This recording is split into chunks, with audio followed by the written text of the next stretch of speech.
को न्याय दो, अभिषेक को न्याय दो, चीफ डॉक्टर मुर्दाबाद, चीफ डॉक्टर मुर्दाबाद, LUTC होश में आओ, LUTC होश में आओ, चीफ डॉक्टर मुर्दाबाद, मुर्दाबाद, मुर्दाबाद, अभिषेक को न्याय दो, न्याय दो, न्याय दो, अभिषेक को न्याय दो, न्याय दो, न्याय दो, चीफ डॉक्टर मुर्दाबाद, मुर्दाबाद, मुर्दाबाद। पिछले एक हफ्ते से यहाँ पर छात्र धरना पर बैठे हुए हैं और आज ये आंदोलन जो है थोड़ा सा उग्र हो गया है और बढ़ गया है। आइए बात करते हैं यहाँ के कुछ छात्रों से। ये आज आपका जो आंदोलन है पिछले लगभग एक हफ्ते से चल रहा है और आज ये आंदोलन कुछ बढ़ा हुआ दिखाई दे रहा है, छात्रों की उग्रता दिखाई दे रही है, छात्रों की संख्या भी बढ़ी हुई दिखाई दे रही है। तो क्या रणनीति है आगे की? देखिए, एक हफ्ते हो गए, अभी तक विश्वविद्यालय की तरफ से कोई पहल नहीं की जा रही है। केवल एक लिख दिया जाता है, हमको एक लॉलीपॉप दे दिया जाता है कि कुलपति के संज्ञान में है, आंदोलन खत्म किया जाए। ये आंदोलन तब तक खत्म नहीं होगा जब तक साथी अभिषेक को न्याय नहीं मिलेगा। अभी आप देखिए, हमारे बहनें भी यहाँ पर आंदोलन पर बैठी हैं और एक कितना कुकृत्य मामला है प्रोफेसर के खिलाफ। अभी तक कोई विश्वविद्यालय की तरफ से उसका कोई जो है प्रकरण समझ में नहीं आया, कोई बयान नहीं आया। बड़े शर्म की बात है कि ऐसी इतनी बड़ी घटना घट जाती है और कोई अभी तक बयान नहीं आता। सोचिए क्या शर्मसार करने वाली बात है। अभी तक ये आंदोलन आगे आगे और बड़ा होगा और उग्र होगा, इसलिए हम आशा करते हैं कि जल्द से जल्द इस पर सुनवाई होगी, कार्रवाई हो और न्याय मिले, अन्यथा हम लोग अनशन पर भी बैठेंगे यहाँ पे। तो यहाँ पर एक आरोप ये भी है कि एक प्रोफेसर के द्वारा एक छात्रा के साथ यौन शोषण किया जाता है और जिसकी वजह से आज ये जो आंदोलन है और भी ज्यादा उग्र दिखाई दे रहा है। और साथ ही अभी तक जहां एक तरफ केवल छात्रों की संख्या दिखाई पड़ती थी, वहीं पर आज इस आंदोलन में छात्राएं भी शामिल हो गई हैं। मैं अपने सहयोगी से कहूंगा दिखाएं कि यहाँ पर छात्राएं किस तरह से बैठी हुई हैं। आइए इन छात्राओं से बात करते हैं और जानने की कोशिश करते हैं कि आखिर क्या मजबूरी है जिसकी वजह से आज इनको भी यहाँ पर आकर बैठना पड़ा है। यहाँ पर आज आंदोलन में आप लोग बैठी हुई हैं, छात्राएं भी यहाँ पर दिख रही हैं। अभी कल तक की बात करें, उसके पहले की बात करें तो यहाँ पर सिर्फ छात्र दिखाई पड़ते थे। तो क्या मजबूरी रही, क्या ऐसी वजह है जिसकी वजह से छात्राओं को भी यहाँ धरने पर बैठना पड़ा? देखिए भैया, देखिए बात तो यहाँ मतलब बात जब अभिषेक भैया तक थी तब तो ठीक था, लेकिन जब बात आ गई हमारे ऊपर, एक छात्रा का यौन शोषण किया गया, उसका बलात्कार किया गया, वो भी किसी लड़के के द्वारा नहीं, यहाँ के प्रोफेसर के द्वारा, जो एनसीएन के प्रोफेसर हैं उनके द्वारा किया गया। अब बात दबाई नहीं जाएगी, आप कुछ भी कर लीजिए। हमारा बस यही अनुरोध है कि बीसी मैम हमारी जो माँ समान है, हम उनसे अनुरोध करते हैं कि इस बात को दबाया ना जाए और इस पे जितनी कड़ी से कड़ी कानूनी कार्रवाई की जाए। तो एक प्रोफेसर के द्वारा अगर कोई छात्र होता, कोई अन्य सामान्य व्यक्ति होता तो ये बात समझ में आती थी, लेकिन वो व्यक्ति, हम जिस देश में रहते हैं उस देश के विषय में कहा जाता है कि गुरुर ब्रह्मा गुरुर विष्णु गुरुर देवो महेश्वरः गुरु साक्षात परम ब्रह्म तस्मै श्री गुरुवे नमः। हम उस देश में रहते हैं जहां पर गुरु को ईश्वर का दर्जा दिया जाता है। कबीरदास जी ने कहा है कि गुरु गोविंद दो खड़े काके लागो पाए, बलिहारी गुरु आपने गोविंद दियो बताए। हम उस देश में रहते हैं जहां पर गुरु का स्थान एक ईश्वर के स्थान से भी बड़ा माना जाता है, लेकिन जब वही गुरु के ऊपर आरोप लगता है कि गुरु ने अपने छात्रा के साथ यौन शोषण किया, तो ये बात एक बड़ा मुद्दा बन जाती है। और यही वजह है कि आज पूरे देश में इलाहाबाद विश्वविद्यालय का यह मुद्दा काफी ज्यादा गरमाया हुआ है और यही वजह है कि यहाँ पर छात्रों के साथ साथ छात्राओं को भी आना पड़ रहा है। प्राचीन इतिहास के जो प्रोफेसर हैं उनके ऊपर आरोप लगता है। क्या लगता है आपको, ये बातें जो हैं कितना सही हैं? जी देखिए, ये बात एकदम 100% सही है, क्योंकि अभी देखिए कुछ महीने पहले लगभग एक साइंस फैकल्टी में प्रोफेसर का मतलब एक महिला प्रोफेसर थी, उनके साथ गलत मतलब लड़के व्यवहार किए थे। उस टाइम वहां पे गेट पूरा बंद कर दिया गया, लेकिन आज जो है जब एक प्रोफेसर कर रहा है, ना उसके ऊपर कार्रवाई कुछ की जा रही है, ना उसकी जो है पद से हटाया जा रहा है, ना उसको बर्खास्त किया जा रहा है, कुछ भी नहीं किया जा रहा है। अगर लड़का होता तो देखिए वो कैमरा लगाया बड़ा, तो वहां पे उसका चेहरा जो है वो कैप्चर करके उसको तुरंत निष्कासन कर दिया जाता।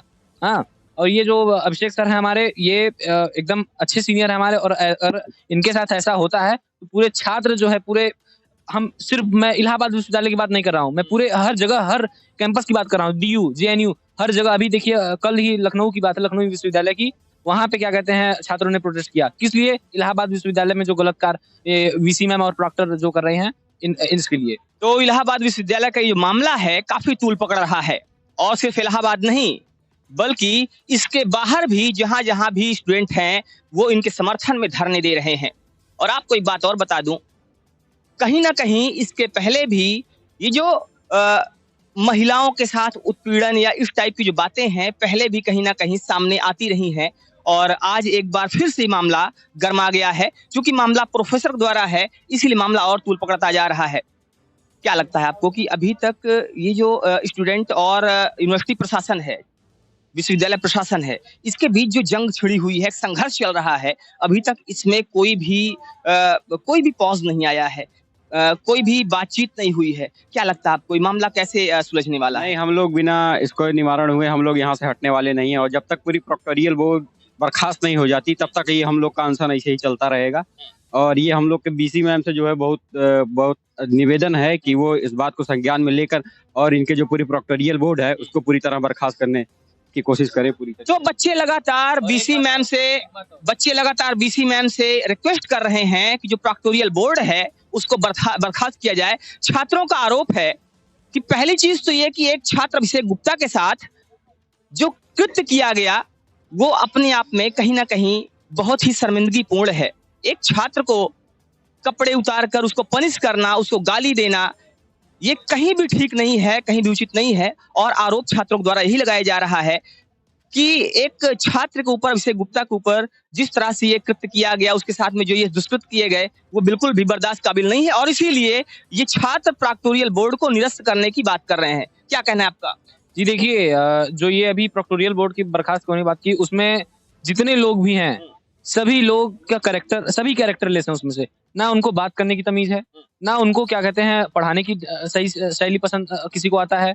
अभी जो छात्रा के साथ यौन उत्पीड़न का मामला है उसमें अजय कुमार सागर ने एक सफाई देते हुए कहा कि ऐसा उन्होंने मुझे जो है बदनाम करने के लिए कहा, पैसे मांगे थे, पैसे मैंने नहीं दिया, तो बदनाम करने की कोशिश की जा रही है। देखिए, पहली बात तो ये क्या कहते हैं वो उनकी छवि, मैं बता रहा हूँ पर्सनली, उनकी छवि विश्वविद्यालय में पहले से ही धूमिल थी।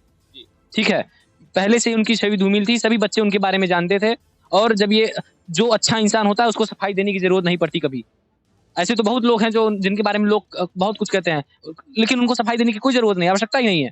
लेकिन ऐसे ये हैं। तो जो प्रोफेसर हैं अजय सागर जी, प्रोफेसर अजय सागर खिलाफ पहले से ही छात्रों कहना है कि उनकी जो छवि है पहले से धूमिल है, और इसीलिए एक बात और वो कल उन्होंने सफाई देते वक्त ये भी उसमें मेंशन किया था, वैसे वो कभी जाति प्रथा को समर्थन नहीं करते हैं।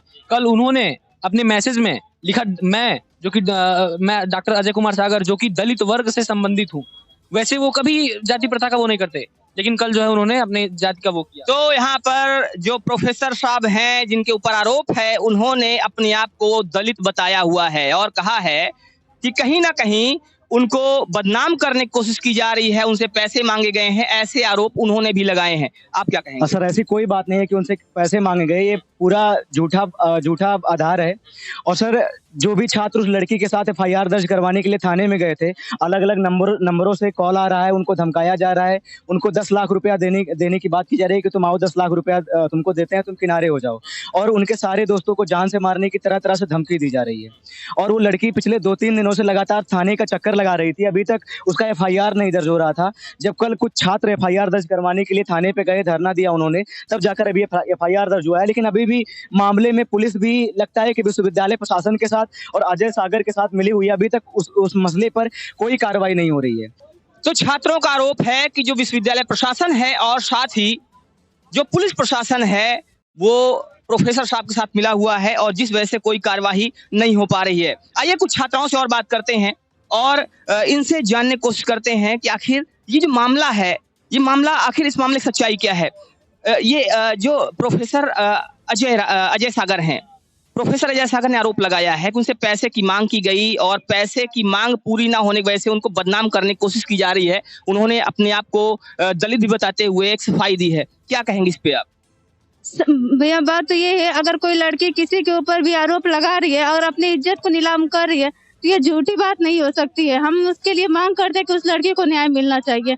कोई भी लड़की हो, अगर आपकी बहन होगी तो क्या वो ऐसा करेगी, झूठे किसी पे इल्जाम लगाएगी? हम लोग यही कहते हैं कि उस प्रोफेसर को यहाँ से बर्खास्त किया जाए और उसके ऊपर कानूनी कार्रवाई की जाए। तो कोई भी लड़की झूठे आरोप नहीं लगाएगी, कोई भी लड़की अपनी इज्जत को नीलाम नहीं करेगी। और ये जो बातें की जा रही हैं, जो बातें यहाँ पर बताई जा रही हैं, जो आरोप लगाए जा रहे हैं, इनका कहना है कि वो आरोप बिल्कुल, ये जो निराधार होने की बात की जा रही है वो बिल्कुल झूठी बातें हैं। बने रहिए हमारे साथ खबरों के अपडेट के लिए। जय हिंद, जय भारत।